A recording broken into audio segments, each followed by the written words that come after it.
우리의 믿음 생활이 종교가 아니어야 하는 이유는 믿음과 삶이 하나로 이렇게 긴밀하게 연결되기 때문에 그렇습니다.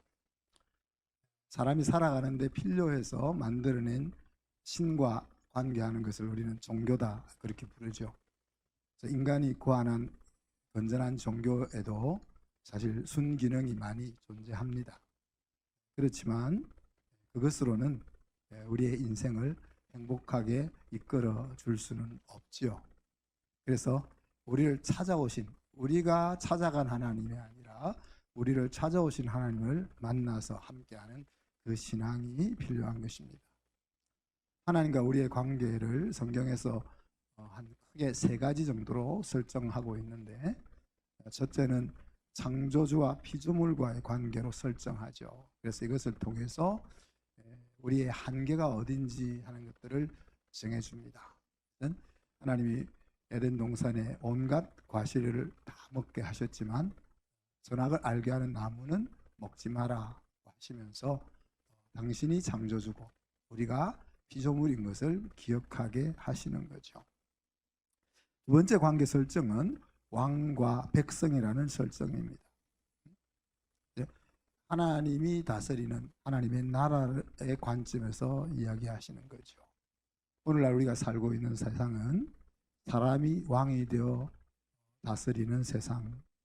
그래서 사실 험악하고 힘들고 아픔이 많은 찢겨진 모습의 세상이 되어 있습니다. 그렇지만 사람이 왕인 세상이 아니라 하나님이 왕으로 다스리는 나라, 그것이 바로 우리가 추구해야 될 이상이다 그렇게 말할 수 있겠죠. 그리고 마지막 세 번째 설정이 아버지와 자녀라는 설정입니다. 이것은 생명으로 엮여 있는 관계라고 말할 수 있죠. 그래서 이 설정 속에서 우리는 친밀함과 행복감을 실제로 느끼면서 살아갈 수가 있는 겁니다. 우리 인생을 다르게 표현하자면은 망가뜨리는 전문가들이다 그렇게 말할 수 있고, 하나님은 망가진 것을 회복시키는 전문가다 그렇게 말할 수가 있을 것 같아요. 그래서 그 망가진 세상을, 깨어진 세상을 회복시키고 화목시키기 위해서 예수님을 이 땅에 보내셨다 그랬잖아요. 그리고 그 가장 중요한 회복이 아버지와 자녀의 깨어진 관계를 다시 회복시키는 거다 이렇게 이야기했습니다. 이 아버지와 자녀의 관계 회복은 인생의 회복이라고 말할 수 있고, 또 가정의 회복이라고 말할 수 있고, 우리 세상의 회복을 향하여 가는 것이다 그렇게 말할 수가 있는 것입니다. 그래서 우리의 육신의 아버지가 어땠든지 간에 우리가 좀 털어버리자. 그래서 지난주 우리의 육신의 아버지를 용서하고 한 걸음 더 나아가서 사랑합니다 라고 고백하자 그랬는데, 한나자매 아빠한테 사랑합니다 했네. 그래요. 순수한 사람이 한 사람이라도 있어서 다행이에요. 그런데 이제 우리 이 자녀들에게 한 걸음 더 나아가서, 우리가 이제 지난주 목장에서 생각했지만 우리의 아버지만 자꾸 생각하고, 또 우리도 아버지잖아요. 우리의 아버지만 생각하고 아버지인 나를 생각하지 않는 이 부분도 우리가 털고 지나가야 된다. 그래서 우리의 자녀들에게 나는 하나님의 좋은 이미지를 보여주는 아버지인가? 아니라면 어떻게 하나님을 조금이라도 더 가깝게 우리 자녀들이 볼 수 있는 아버지로 자리할 것인가? 이런 것들을 우리가 생각해 보자 그랬습니다. 자, 저희들이 지금 이제 살펴보고 있는 하나님은 여호와 일의 하나님입니다. 우리의 인생에 필요한 것들을 준비하시는 하나님인데, 그 여호와 일의 하나님 중에 오늘 여러분과 나누고 싶은 것은 하나님이 우리의 인생의 풍성함을 위해서 어떻게 준비하실까 하고 계신가, 또 그것을 우리는 어떻게 내 것으로 삼을 수 있을까, 이런 부분들을 나누고자 합니다. 오늘 말씀의 배경은 고린도 성도들의 너그러운 연보가 중심이 되어 있습니다. 오늘 11절에 나오죠, 그죠? 예수님께서 부활을 하시고 성령께서 강림하심으로 인해서 예루살렘에는 교회가 시작되었습니다. 교회는 하나님의 은혜로 점점 부흥되어 갔지만은 그러나 그 부흥과 함께 교회는 핍박을 받기 시작했습니다. 그리고 핍박은 스데반이 돌에 맞아 죽는 것을 기점으로 해서 더 심해졌고, 그래서 예루살렘에서 더 이상 제자들이 자유롭게 복음을 전할 수 없는 상황이 발생하게 되죠. 그래서 이제 그들이 흩어집니다. 이런 상황을 보면 여러분, 우리가 AI 시대가 온다고 해서 너무 염려하지 않아도 돼요. 왜냐하면 자, 이제 예루살렘에 하나님의 부흥의 역사가 일어났는데 좋다 했는데 박해가 와서 또 살기가 힘들어졌다. 그러면 인생이 끝이냐? 그게 아니고 예루살렘이 살기 힘들어지니까 어디로 가요? 소아시아, 유럽 쪽으로도 다 흩어지잖아요. 그래서 여러분이 AI 시대를 준비하기보다는 항상 우리가 하나님이 기뻐하는 인생을 어떻게 살까 그것만 생각하면은, 그리고 나에게 주어진 상황 속에서 하나님의 아들로 딸로 어떻게 멋있게 살아갈까 거기에만 초점을 맞추면은 어떤 사회가 되어도 풍성하게 살 길이 열린다, 이렇게 생각하시면 되겠습니다. 그래서 이제 흩어진 제자들이 소아시아와 유럽에서 복음을 전하게 되고 그곳에서도 교회가 생겼는데 그 교회 중에 하나가 고린도 교회죠. 근데 그 고린도 교회 성도들이 오늘 15절에 보면 하나님이 은사를 많이 주셨다, 그런 표현이 나오잖아요. 말할 수 없는 그의 은사로 말미암아 하나님께 감사한다, 그렇게 표현했는데, 고린도 교회 성도들의 신앙은 열심은 있었지만 오늘 현대 신앙적 관점에 보면 문제가 많다, 우리가 계속 이야기하잖아요, 그죠? 그런데 그럼에도 불구하고 그 여러 가지 문제가 있는 교회에 하나님이 왜 은사를 많이 주셨을까 하는 것들을 생각해 볼 때 오늘 말씀에 빌자면은 얘들의 마음에 너그러움이 작용했다고 볼 수 있습니다. 그죠? 좀 이따가 다시 좀 설명을 좀 하고, 그래서 그 예루살렘 교회가 물질적으로 궁핍하다 하는 소식을 들었을 때에 수천 킬로 떨어져 있는 유럽에 있는 이 교회가 그 예루살렘 교회의 어려움을 좀 도와야 되겠다, 이렇게 마음을 먹게 되죠. 이제 그렇게 헌금하게 된, 구제 헌금을 하게 된 것을 오늘 사도 바울은 뭐라고 표현합니까? 하나님께 드린 연보다. 우리가 쉽게 이야기하면서 우리 사회도 나라가 어려워지거나 전쟁이 일어나면 구호물자를 보내고 그렇게 하잖아요. 그런데 오늘 그렇게 한 도움을 가리켜서 사도 바울은 하나님 앞에 드린 연보다, 그렇게 말하고 있어요. 그리고 하나님도 이런 사도 바울의 생각을 받아들였을 거라고 여겨집니다. 어떻게 알 수 있나 하면 하나님은 우리에게 고아와 과부를 돕는 것은 하나님에게 구워주는 것이다, 그렇게 말하잖아요. 그런 말씀을 미루어 보면 오늘 교회에 헌금한 것이 아니고 다른 연약한 교회를 돕기 위해서 구제 헌금을 모은 것을 하나님 앞에 드린 것이다, 그렇게 말할 수가 있는 것 같아요. 그런데 이 돈은 그냥 자기 주머니에 머물러 있을 때는 돈이었는데 이것이 예루살렘 교회를 위하여 연보로 쓰여지게 될 때는 돈으로 머물러 있지 않고 큰 일을 만들어내고 있습니다. 오늘 읽었던 본문 속에서는 5가지 일을 일으킵니다. 첫째는 예루살렘 성도들로 하여금 하나님 앞에 감사하게 했다. 지금 도움을 받은 것은 고린도 교회 성도들에게 받았는데 예루살렘 성도들은 그것을 하나님이 우리에게 보내셨다, 이런 생각을 가지게 되는 거죠. 두 번째는 12절에 보면 성도들의 부족한 것이 보충되었다. 그래서 이 물질이 그들에게 왔지만은 예루살렘 성도들의 마음속에는 하나님의 도우시는, 채우시는 손길을 느끼게 돼요. 그렇죠?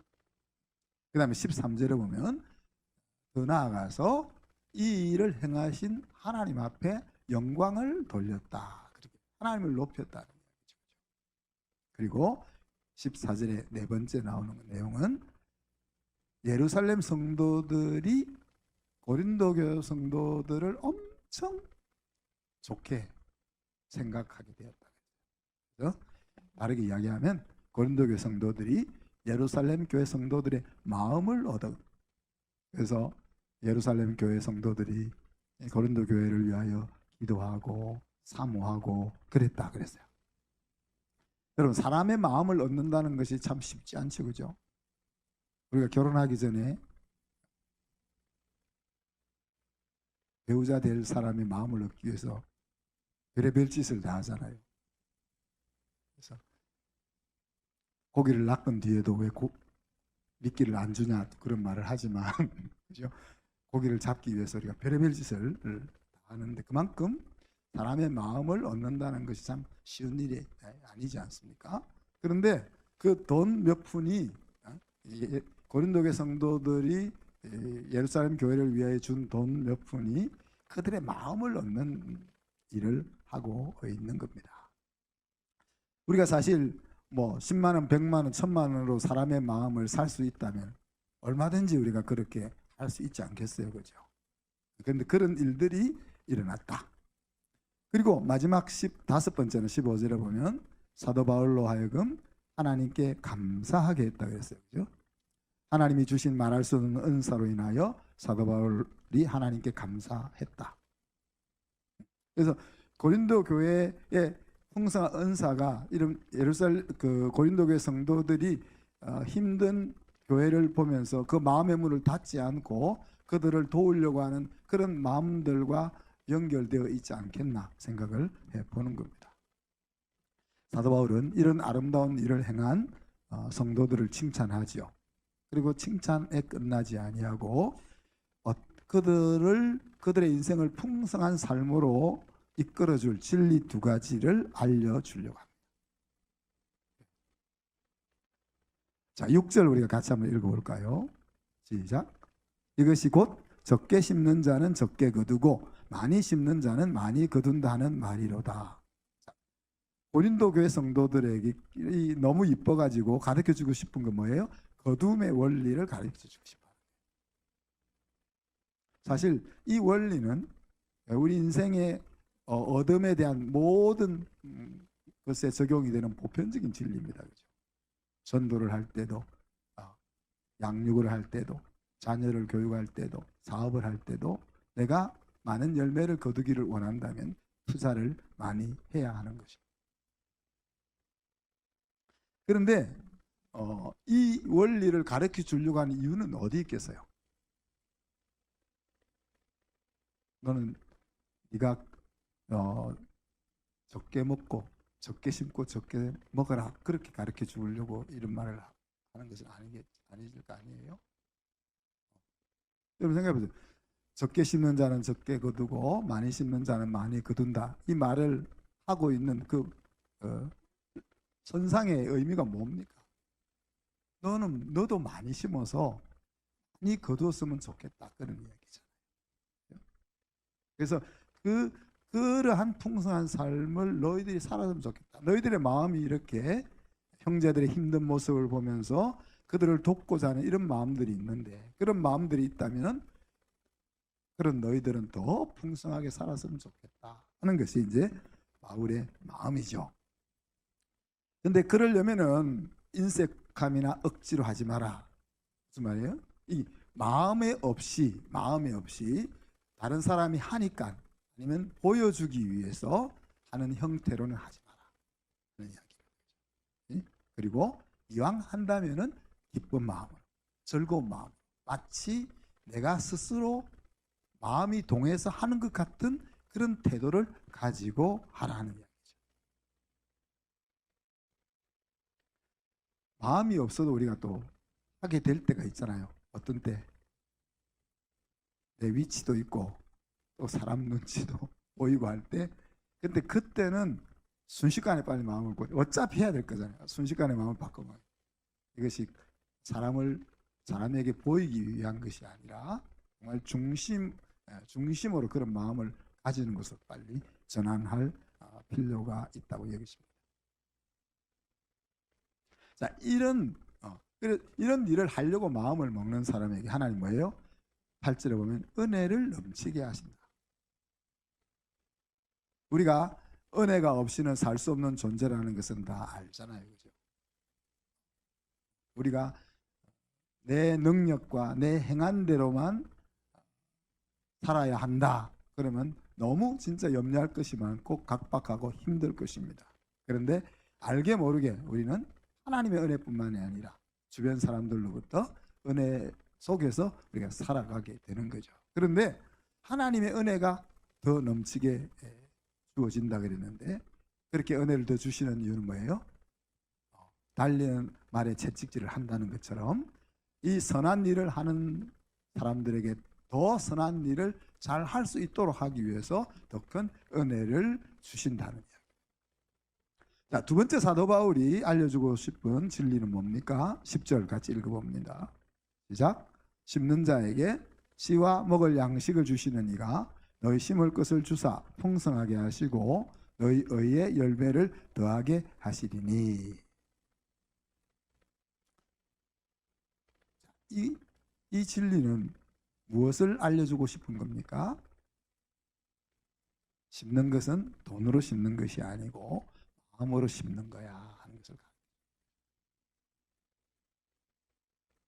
심으려는 마음을 하나님 앞에 드리면 심을 수 있도록 해주신다 하는. 심으려고 하는 마음은 우리 하나님 아버지를 기쁘게 하는 일이기 때문에 하나님은 그 일을 할 수 있도록 우리를 풍성하게 이끄신다 하는 이야기.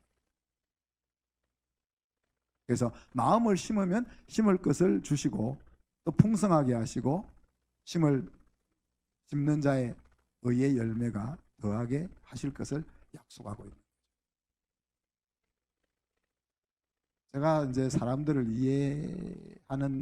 잘 하지 못하는 부분들이 여러 부분이 있지만, 그럼에도 불구하고 특히 이해가 안 되는 부분이 하나 있는 것은, 내 것으로 하는 것이 아닌데 왜 하지 못할까? 그래서 내가 오늘 예를 들면 이번 주에 적금을 1,000만 원을 타게 돼. 근데 하나님이 야, 너 1,000만 원 탔으니까 500만 원은 저기 옆에 삼사랑교회 요즘 돈도 없다는데 좀 보태줘라. 이러면은 하고 싶은 마음이 안 들 것 같아. 내 돈 1,000만 원 중에 500만 원이 없어져야 되니까. 근데 지금 오늘 하나님이 하시는 말씀은 뭐예요? 내 주머니에 있는 것이 아니고, 내 주머니에는 없어. 근데 하나님, 우리 참사랑교회가 주차장이 없어가지고 저렇게 힘들어하는데 저 주차장을 좀 사줬으면 좋겠습니다. 이런 마음을 먹을 그것도 못 먹나요? 그러니까 하나님이 눈먼 돈을 주셔서 우리가 주차장을 사줄 수 있으면 사주는 거고, 하나님이 눈먼 돈을 안 주시면 그럼 못 사주는 거잖아요. 응? 주시면 하고 안 주시면 안 하고 그러면 되는데, 왜 이 마음으로 심는 이 원리를 우리가 살아야지 못할까? 왜 꼭 내 주머니에 있는 것만 심으려고 할까? 내 주머니에 있어야만 심는다고 생각할까?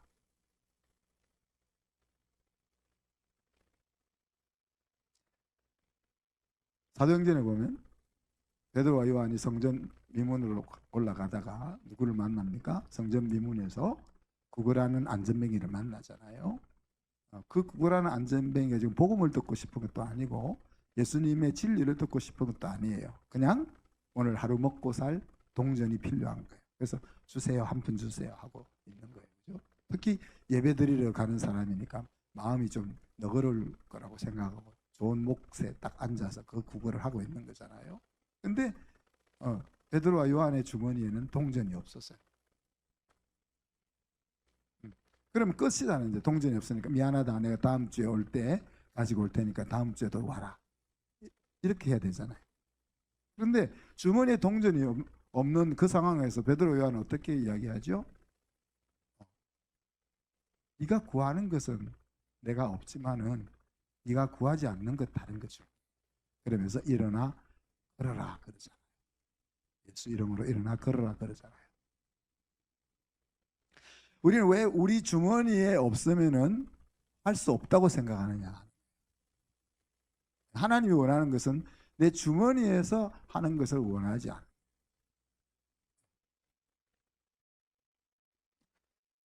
하나님이 말씀하신 의미를 잘 깨닫지 못해서 그러나 말은 저러지만 결국은 내 주머니에서 나가야 되는 거니까. 하나님이 낚으려고 나를 낚으려고 야 그냥 마음만 먹어 네 주머니에서 안 나와도 돼. 그러지만 결국은 내 주머니에서 나오는 거 아니냐? 이런 생각이 드는가? 아니면 태생적으로 남 주는 게 싫어서 그런가? 아니면 안 주고 움켜쥐면 내가 좀 더 잘 살 수 있다고 생각돼서 그런가? 어떤 생각일지는 모르지만 다 어리석음이다 그렇게 생각할 수 있습니다. 어리석음은 무지에서 오는 겁니다. 그렇죠? 또 알면서도 고집을 피울 때 어리석음이 되는 거죠. 그죠? 그래서 이 어리석음에 빠지지 않는 쉬운 방법은 뭐예요? 그냥 하나님이 최상의 답이다라고 딱 마음의 결정을 하는 거예요. 얼마나 편합니까? 저는 20살 때 예수님을 딱 믿고 하나님이 답이다 딱 그렇게 생각했기 때문에 그 지금까지 인생에 갈등이 없습니다. 번민이 없습니다. 살아가는 데 있어서 염려가 없습니다. 왜? 하나님 망하게 하시면 망하고 흥하게 하시면 흥할 거고 죽이면 죽는 거고 살리면 사는 거고.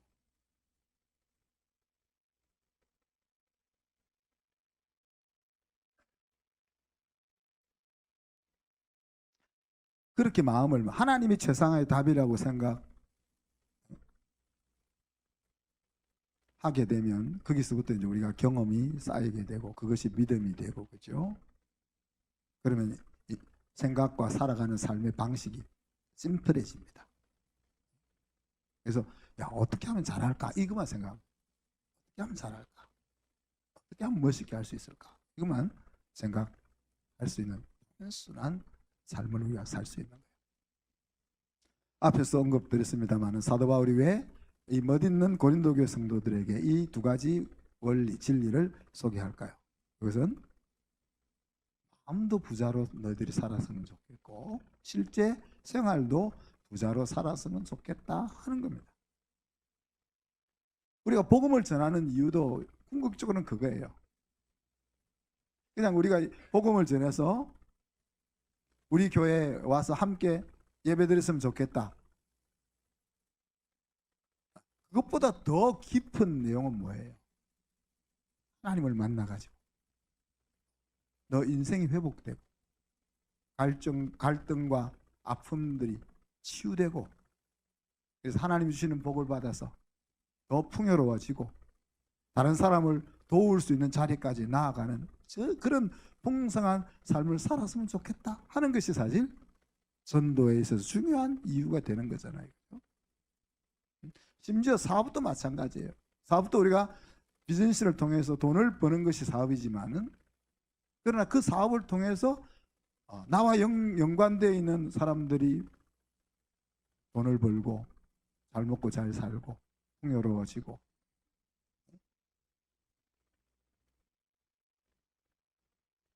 이런 하나님 아버지의 마음을 사도 바울이 깨닫기 때문에 성도들에게 그 진리를 따라 살았으면 하는 마음을 가지는 겁니다. 잠언 11장 24절 25절 보면은 흩어 구제하여도 부하게 되는 일이 있고 과도히 아껴도 가난하게 될 뿐이다. 구제를 좋아하는 자는 풍족하여 질 것이고 남을 윤택하게 하는 자는 윤택하게 될 것이다. 자, 우리 집 사람이 이렇게 나눠주는 거는 잘하고 좋아하는데 쪼잔하게 살잖아요. 그러니까 만약에 우리 사람이 나를 안 만났으면 풍족하게 못 사는 거지. 지금 성경이에요. 제가 이야기하는 거 성경이에요. 우리는 과도하게 아끼면은 부자로 살 수 있다고 생각하는 이 성경이 그래. 야, 과도하게 아낀다고 부자가 되는 게 아니야. 그러잖아요. 그죠? 누구를 막 흩어주면은 망할 것 같이 생각 들지만은 그거 아니야. 성경이 그렇게 이야기하고 있잖아요. 또 시편 112편에 보면 은혜를 베풀며 꾸이는 자는, 꾸인다는 말은 꾸어준다는 말이에요. 꾸어주는 사람은 잘 된다. 잘 되나니 그 일을 공의로 하리로다. 그랬어요. 저가 재물을 흩어 빈궁한 자에게 주었으니 그 의가 영원히 있고. 그러니까 다른 사람에게 은혜를 베풀어주고 다른 사람에게 다른 사람이 잘 살 수 있도록 도와주고 그런 사람을 하나님이 딱 보고 하나님이 인정해 주면서 기억해 주신다는 이야기죠. 다르게 이야기하면 남을 위해 심는 것이 내 인생을 풍성하게 만드는 하나님의 방법이다.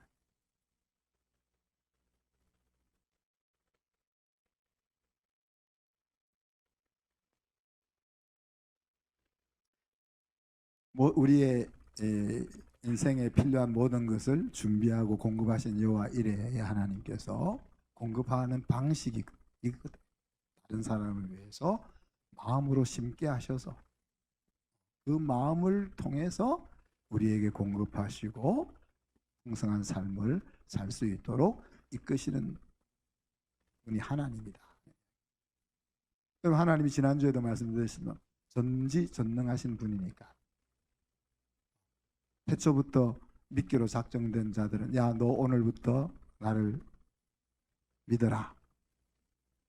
그렇게 할 수 있잖아요. 그죠? 그럼 우리가 전도 하러 다닐 필요도 없고 또 믿는 가족들을 위해서 기도할 필요도 없고 또 잘 보이기 위해서 막 좀 비굴할 정도로 잘해주려고 애쓸 필요도 없고 그렇잖아요. 그죠? 근데 하나님은 그렇게 안 하시잖아요. 왜 하나님이 어떤 사람은 가난하게 하고 어떤 그렇게 물론 자기들이 그렇게 살아서 가난하지만은 그냥 하나님이 사랑하는 자녀들에게 10억, 100억 이렇게 그냥 딱 주시면은 그냥 다 풍요롭게 살 거고 그럼 구제헌금도 할 필요도 없고 도와주려고 할 필요도 없고 그냥 풍족하게 잘 살 수 있을 거 아니에요. 근데 왜 하나님이 그런 거 안 하실까? 왜 가난한 사람이 있게 하시고 그 사람을 도와야 될 마음을 먹게 하시고 그런 복잡한 과정을 통해서 일을 하게 하시고 그러실까? 그런 메커니즘 속에서 하나님은 당신의 자녀들을 행복으로 빚어 가고 계신 거죠. 그죠? 오늘 말씀의 엑스티깃은 나는 심는 삶을 통해 부유한 삶을 살 것인가 하는 거예요. 여러분 이 세상에서 가난하게 살고 싶은 사람은 아무도 없을 겁니다. 마더 테레사 가난하게 살고 싶었을까요? 아닙니다. 물질의 가난함을 택했지만 그분은 심령의 풍성함을 추구하는 겁니다. 어떤 모양으로든지 우리는 풍요롭게 살고 싶은 겁니다. 그 적용하는 모양이 다를 뿐이죠. 그죠? 그런데 그 풍요로운 삶은 심는 것에서 시작된다 하는 것이 오늘 하나님의 말씀이죠. 우리 교회가 21년 전에 이곳으로 내려올 때 이곳이 아니죠. 저기 길가 상가로 내려올 때부터 이제 저희들이 심는 일을 했습니다.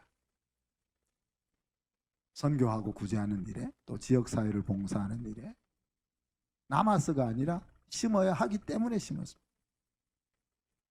그리고 그렇게 심었던 교회를 하나님께서 부족함이 없이 풍성하게 채우시고 지금까지 이끌어 주셨습니다. 홈페이지 한번 들어가 봤어요. 홈페이지에 우리가 얼마나 심었나. 개척하는 첫 해는 72만 몇천원 심었더라고요. 그리고 지금은 1억 4천 정도로 우리가 심고 있습니다. 김영교 선교사님이 그때 우리가 개척할 때 협력으로 시작했었잖아요. 그때 우리 성도들이 얼마 없으니까 사례도 여러분이 줄 수 있는 형편이 안 돼가지고 신반포교에서 2년 동안 제 사례를 이렇게 공급해 주셨던 때입니다.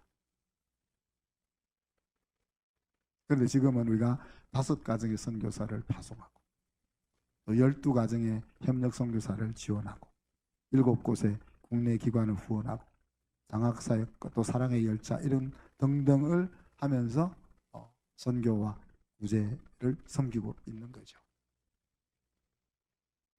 신반복의 성도들이 저희 교회가 개척할 때 헌금을 한번 해줬습니다. 마치 지금 예루살렘 고린도 교회가 예루살렘 교회 힘들 때 헌금을 해준 것처럼 그때 헌금해준 금액이 3억 3천만 원. 한번 헌금한 3억 3천만 원. 그리고 인테리어 하시던 장로님, 그 장로님 제가 이제 신반복에 있을 때 수석 부목으로 있다 보니까 이것저것 간섭 안 하는 데가 없었거든요. 그러니까 교회 구석구석을 인테리어 할 때 장로님과 함께 했던 그 장로님께서 아산에 친구와 함께 집 지어서 살려고 200평 사놓았던 것, 그 자기 것 100평을 우리 교회를 주셨어요. 그래서 그거를 팔아가지고 그가 축전에 있었으면 좋았을 텐데 아산에 있어가지고 5,500만 원밖에 안 됐어요. 그래서 그걸 팔아서 인테리어를 하고 그렇게 이제 우리 교회가 시작됐습니다. 그러면 우리 교회가 시작될 때 그러니까 우리 신반복의 헌금과 또 장로님의 땅 합쳐서 한 4억 정도 조금 못 되잖아요, 그렇죠? 근데 이제 우리가 올해 말에 교회를 건축하고 헌당을 할 텐데 그러면은 80억 정도. 그러니까 여러분의 영적인 진리로 말하면 이렇게 감동이 없기 때문에 제가 이게 눈에 보이는 방식으로 4억을 투자했더니만 우리가 돈을 목적으로 교회를 하는 건 아니지만 4억을 투자하고 우리가 섬겨왔더니만 하나님이 20배로 주셨더라 이런 이야기. 상가 4층에서 정말 생각할 수도 없는 땅으로 우리가 내려오게 되고 나라에서 다리 놓아주고 길 놓아주고 이제 도시가스 놓아줄 거를 기다리고 있잖아요. 신앙은 삶이고 하나님을 그 삶을 통해서 우리가 경험하는 겁니다. 그리고 그 쌓인 경험이 믿음으로 이어질 풍성한 인생으로 열매를 맺게 되는 겁니다. 저는 이제 박진영 가수 있잖아요. 엔터테인먼트 목이 이래가지고 머리도 이상하게 하고 있어. 별로 이렇게 비호감인데 근데 뭐 말하는 거 보면 좀 사람이 괜찮은 것 같아요. 괜찮은 것 같은데 근데 아쉽게도 구원파예요. 그래도 은혜를 받았는지 구원파 전도사처럼 그렇게 해요. 열심히 유튜브를 통해서. 근데 박진영 씨도 작년인가 10억을 기부하더라고요. 10억을.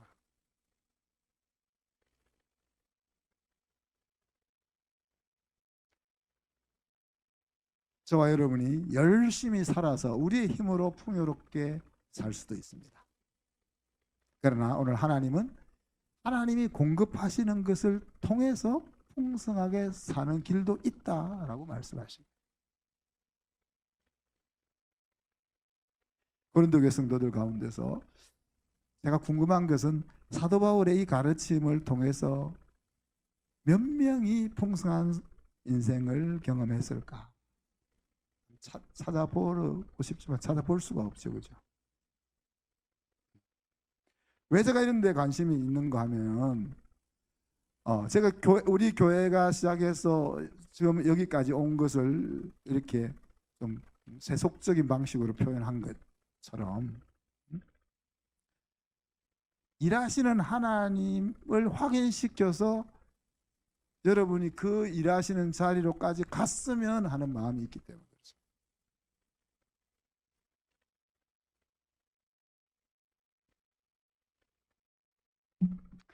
그래서 부족하지만 목사님처럼 돈도 없는 사람도 저렇게 믿음으로 풍성하게 살 수 있구나 하는 것들을 보여줌으로써 여러분 나보다 다 부자들이거든요. 훨씬 더 풍성하게 살고 싶다, 살아야 되겠다 하는 그런 마음을 먹게 하고 싶다 하는 이야기. 신앙은 그냥 예배당에 앉아서 하나님 말씀 듣는 것으로 끝이 아니고 우리의 가치관을 변화하는 거죠. 그죠? 그리고 그 가치관의 변화는 우리의 삶의 형태를 바꾸는 것으로 이어집니다.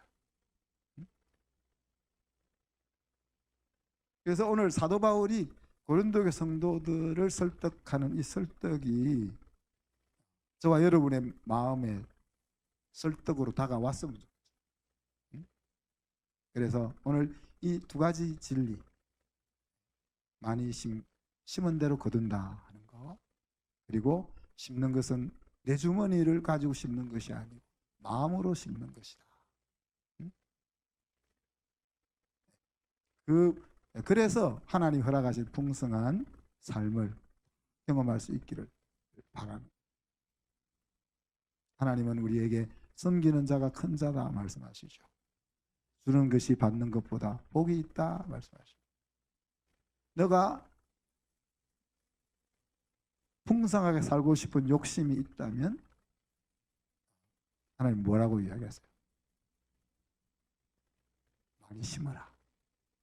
많이 심어서 내가 주는 그 풍성함을 누리기를 원한다. 그것이 하나님의 말씀인 거죠. 오늘 말씀 생각하면서 1, 2분 동안 기도합시다. 하나님, 내가 남은 인생 동안 많이 심는 자로 살게 하십시오. 그리고 우리 자녀들이 많이 심는 자로 살아서 정말 하나님이 허락하시는 풍성한 삶을 살 수 있게 해주십시오. 우리 자녀들 가운데 이재용 회장 같은 사람이 나오지 말란 법이 어디 있습니까? 그죠? 일론 머스크 같은 사람이 나오지 말란 법이 어디 있습니까? 자기 힘이 아니고 심음으로 인해서 하나님이 주시는 능력으로 그와 같은 자녀들이 되어질 수 있도록 같이 한번 기도합니다. 하나님 아버지, 돈이 얼마나 놀라운 일을 할 수 있는지 하는 것들을 오늘 고린도 교회 성도들을 통하여 우리가 살펴보았습니다. 우리의 주머니에 있는 것으로 일하는 것이 아니라 마음으로 일한다는 것도 우리가 배웠습니다.